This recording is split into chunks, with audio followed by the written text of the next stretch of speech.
poor miller had 3 sons. When he died, all that he left behind was a mill, a donkey, and a cat. Well, since I'm the oldest, said his first son, I'll take the mill. The second son quickly added, And I'm next. I'll take the donkey. They looked at their younger brother, Marquis. How lucky you are! You shall have the cat, the brothers said, and laughed out aloud. The poor fellow shook his head as his brothers left. It was not fair at all. My brothers can make a fine living with a mill and a donkey, but what about me? I'm stuck with Puss, said Marquis, wringing his hands in despair. Puss had been listening. He stretched and yawned loudly.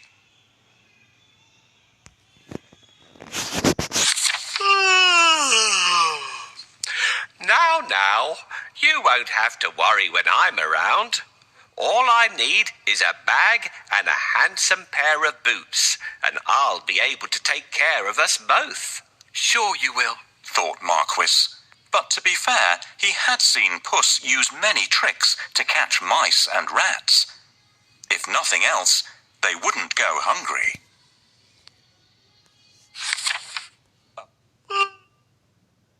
Our father left us some property in his will.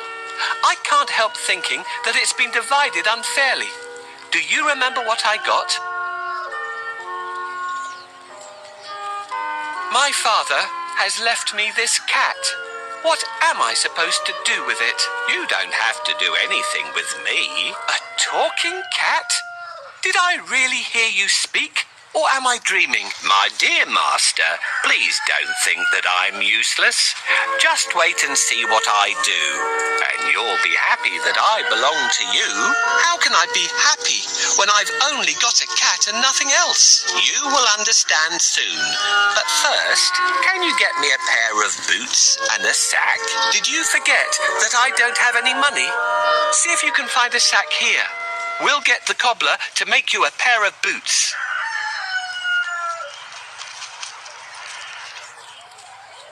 Thank you. That's exactly what I need. Now that we have the sack, let's go and get a pair of boots from the cobbler. Found a sack? You're a smart fellow. Come, we'll go and see the cobbler. I'll pay him for the boots later.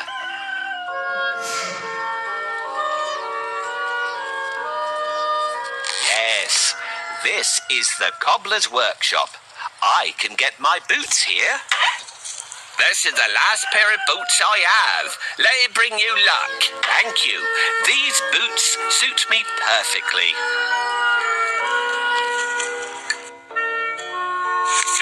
Soon the cat was given his own pair of boots and the new bag that he had asked for. The boots fitted him perfectly, and he looked very smart. Puss packed a juicy cabbage and some bran in the bag and slung it around his neck. He polished his whiskers and set out. Puss headed straight to a spot where there were plenty of rabbits. He had a great plan in mind. Puss opened the bag wide and hid behind a tree. Soon a rabbit came hopping by. He saw the cabbage and leapt straight into the bag. Whoosh! As quick as the wind, Puss grabbed the bag and tied it closed with a piece of string. This went on for 2 months. Puss was becoming an expert at catching game, and the king was getting plumper. First, I need a bait for the rabbit. What do you think rabbits love to eat?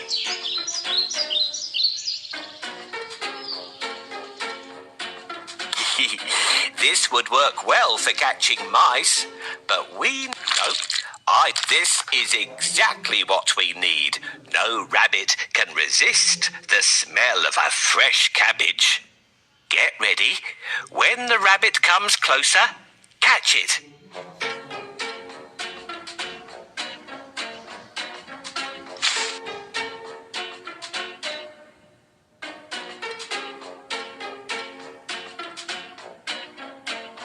you. Thanks for your help. I will take this rabbit to the castle and offer it to the king. Puss knew a lot of things. He was such a clever cat. For instance, he knew just when and where the king would be out riding in his carriage with his daughter. I think that the Marquis and I should go out for a walk today, thought Puss one sunny Saturday. Puss took Marquis down to the riverside and spoke to his master. Today could be your lucky day. If things go to plan, you'll make a fortune, said Puss. Clip, clop, cling, clang. Puss heard the sound of a carriage approaching. They both looked into the distance. It was the king's carriage. What should I do? Marquis asked, ready to obey. He had grown happier with the food Puss brought in every day. Go and bathe in the river. I'll take care of everything else, said Puss. Is that all? Cried Marquis. He pulled off his clothes and jumped into the river at once. Splash! Quickly, Puss hid his master's clothes behind a rock. Help! My master is drowning! Somebody save him! Puss wailed. He was trembling from head to foot. The king recognized Puss at once. He remembered all the lovely meals he had enjoyed thanks to the cat. The king jumped out of his carriage. Go and save him, quickly, the king said to his servants. Puss said to the king, Your Majesty, some nasty thieves have stolen my master's clothes. Is that so? Don't worry. I'll find a suit for him, said the king. He ordered one of his servants to fetch some fine clothes. Soon, Marquis was pulled out of the water, and the king's servant handed over a handsome suit for him to wear. As soon as Marquis put on those clothes, he looked just like a prince. He stood tall and handsome, and smiled shyly at the princess. Surprise, surprise, the princess fell head over heels in love with Marquis. Master, I have a great idea. All you need to do is go and bathe in the river. I will take care of the rest. Well, all right, that's easy. While he's bathing, I need to hide his clothes. Can you think of a good place to hide them?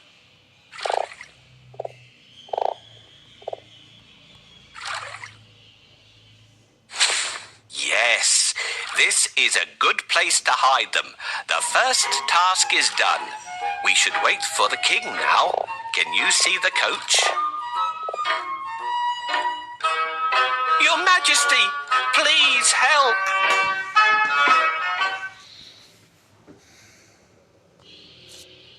Hurry up.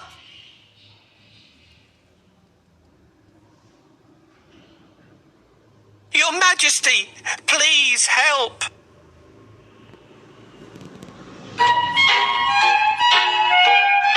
My master is drowning.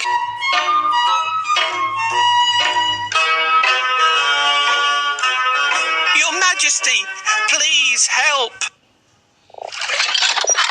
Coachman, stop here. Somebody is calling for help. Help! Someone, help me, Your Majesty. I'm Puss in Boots. Do you remember me? My master decided to bathe. He went into a deep place, but unfortunately, he can't swim out of it. Ah, I remember you. It's you who brought me the presents, right? Wait, we'll save your master. Oh, thank you. Please save the Marquis of Carabas. I must pull him out quickly, but I need a stick. Where will I find one? This is exactly what I want. Thank you for your help.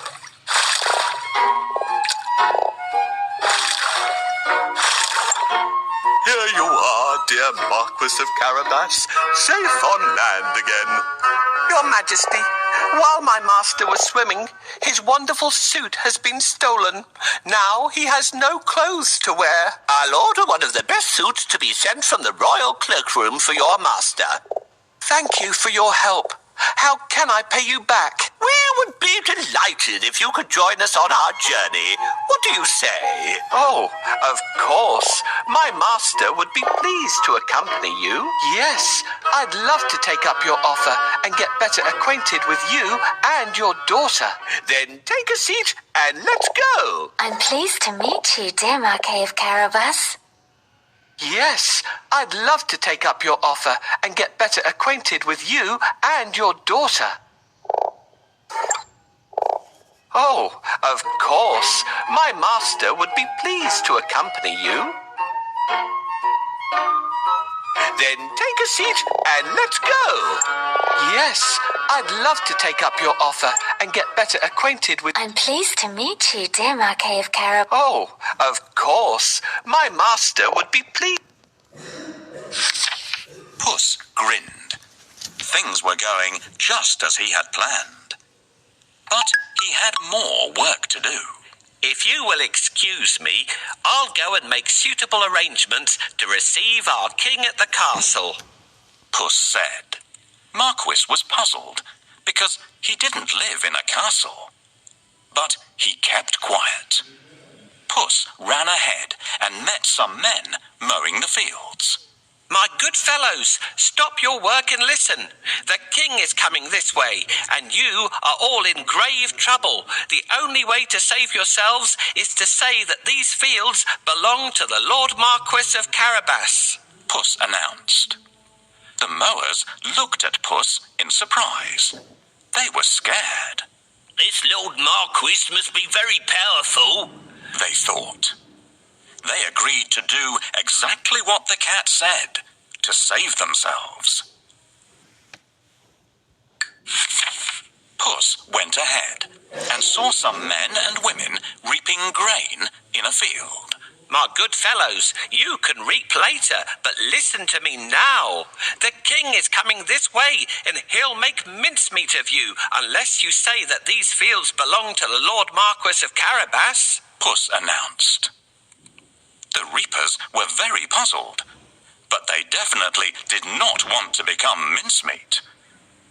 They promised to tell the king that the fields belonged to nobody but Lord Marquis of Carabas. Puss went ahead and warned everybody to tell the king that the land belonged to Lord Marquis. The people thought that it wouldn't be right to mess with Lord Marquis.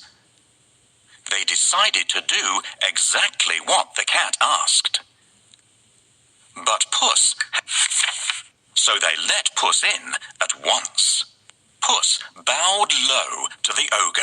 I have heard much about your great powers. Is it really true that you can transform yourself into any animal you wish? Asked Puss. Even a lion? Watch me, said the ogre. Right before Puss's eyes, he transformed himself into a mighty lion. He roared so fiercely that Puss sprang up the curtains in fright. The ogre laughed loudly. That's amazing, said Puss. But I bet you can't turn yourself into a small creature. That's the most difficult thing in the world. I can, said the ogre.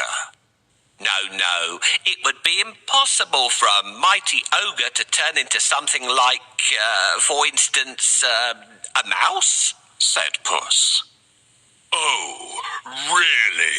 Asked the ogre, snapping his fingers. Boom! The ogre became a tiny mouse and scurried across the room. Quick as lightning, Puss pounced on the mouse and ate it in one gulp.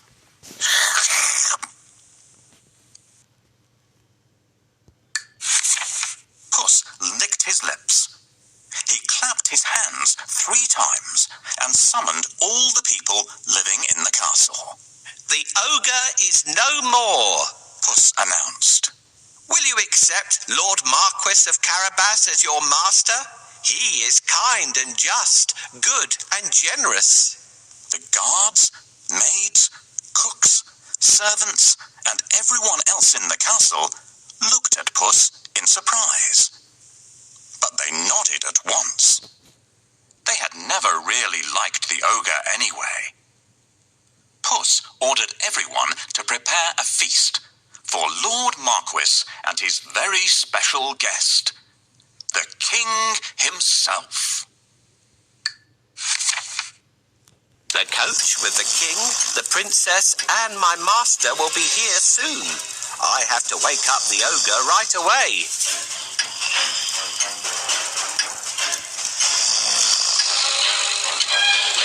I don't think we would wake him up this way. Let's try something else. It looks like this noise isn't enough to wake him up. The ogre still sleeps soundly. What? Who woke me up? What are you doing here, cat? How dare you disturb me? I have heard that you are a master of magic and can turn into any animal. Is that true? That's true indeed. I can prove it if you have any doubt. I would like to see. Can you do it? Turn into a lion, please. No problem. Whoa, how scary. Enough. I believe you. I really believe you now. Well, did I prove how great I am? Indeed, indeed. But if I ask you to turn into a tiny mouse, I bet you'll not be able to do it. That's so easy. Watch me. Help me catch this mouse before it turns into an ogre again.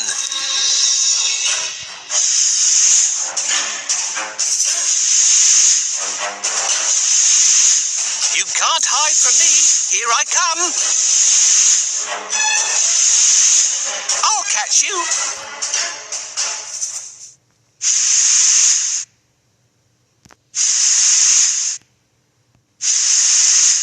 You're so zippy, but I'm faster than you.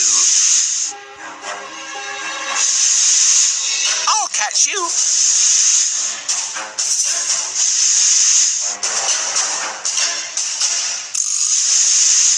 You can't hide from me. Here I come.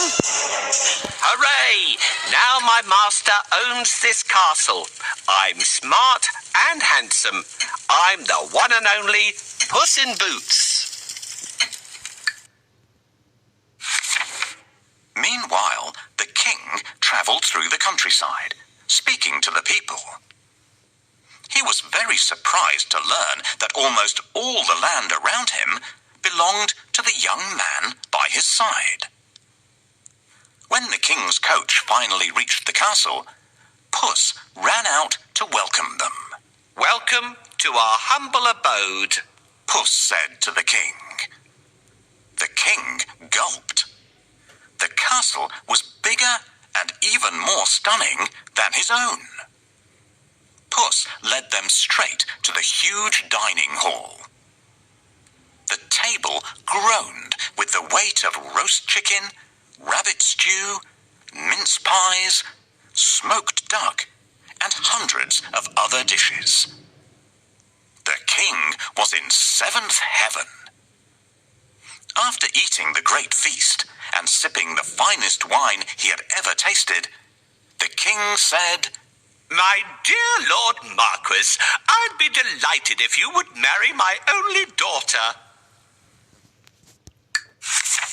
Marquis smiled at the princess. I will if the princess wishes to live with me, said Marquis shyly.